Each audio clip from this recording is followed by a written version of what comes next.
día 15 de agosto es ofrenda allá en el cerro, caminata de homenaje a los héroes de Acostaño. Surgió un post de nuestra historia, del arte y la cultura. El pueblo dijo presente,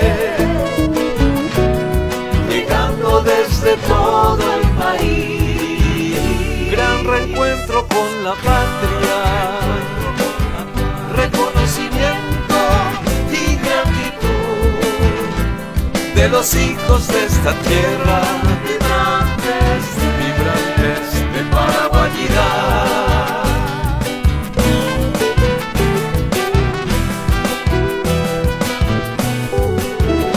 Pueblo en marcha, rumbo a la aurora, Acostaño, epopeya de los siglos.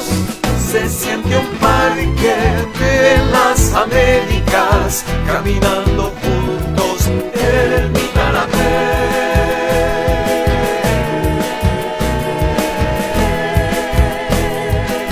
Somos semillas al viento, fruto de raíces bien profundas, que con el tiempo ha rebrotado con su mayor fulgor. 3000 banderas comenzamos, bajo sol, polvo y barro. El anhelo fue mayor que hasta soñamos un mejor camino para honrar aquel lugar, y grandes logros alcanzamos, aunque algunos ya no están. El camino de todo tiempo, gracias a todos, es una realidad.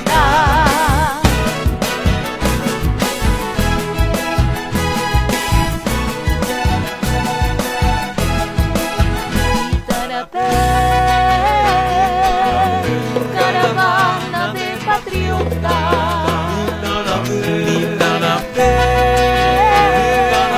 allá en el cerro, un puraje y canapé, entre antorchas y oraciones, un tributo a nuestros héroes en tierras de Acostaño.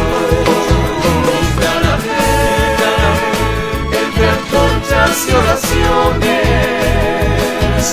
un tributo a nuestros héroes, juntos por el Paraguay.